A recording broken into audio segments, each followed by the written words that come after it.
Why did you want to see this film come to life? Oh, that's a very interesting question. I always was attracted by the idea of telling the story of a woman, of a woman that had everything, family, wealth, beautiful house, but that she was confronting herself with something deeper, a mystery in herself, something that wasn't making her comfortable. So that's why. I think the women can bring something very mysterious and fascinating to the screen, and that's why. Tilda, you play the lead in I Am Love. What was it about this character that wanted you to portray her? Well, the film's a very long-standing project between Luca and I. We've been talking about doing it for 11 years. And the first thing we wanted to do was to make a film about this kind of world, this very sort of haute bourgeois, very, very rich, relatively recent development in capitalist society, very, very rich people who kind of live quite privately, but live on a sort of grid. And we started to think about making a film in that world, and then we started to think about love and how would love create a real revolution. There's a lot of contradictions in this film between proper etiquette and tradition and moving forward. Can you talk about that? I think that even though tradition can bring a very sort of beauty and dignity to life, to the world, on the other hand, you must be ready for a revolution to come. Otherwise, everything becomes like a museum. So we wanted to explore the subversive power of the transgression when it comes from the within, not a superficial transgression, you know what I mean? And this comes from women. And so it's like a man world confronted by the power of women. Now, you obviously appreciate fashion and clothes. The costumes in this film were phenomenal. Did you have any influence on that? Absolutely.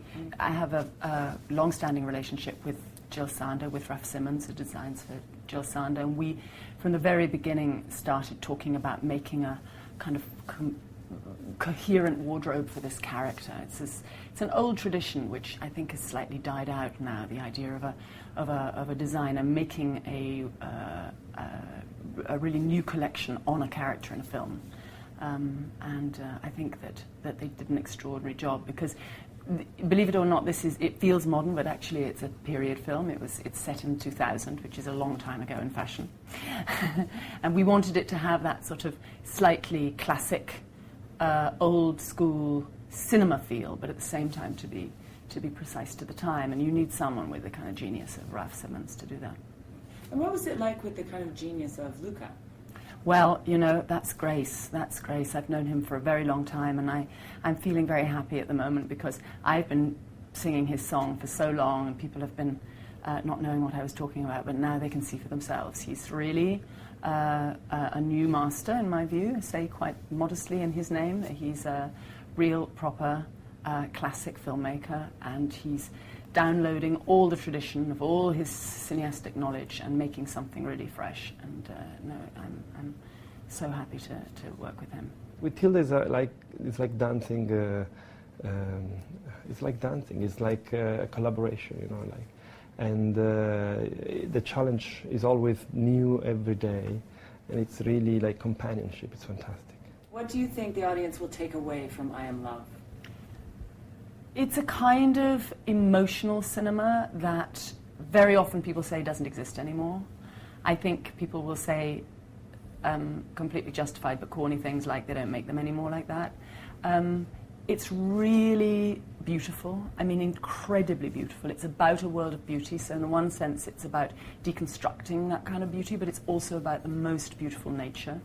I think it's anyone who likes opera, it's sort of fueled by the great music of the great John Adams, will really appreciate the kind of heights of it. But it's extremely emotional, and it's like a depth charge. It takes people a long time to forget it.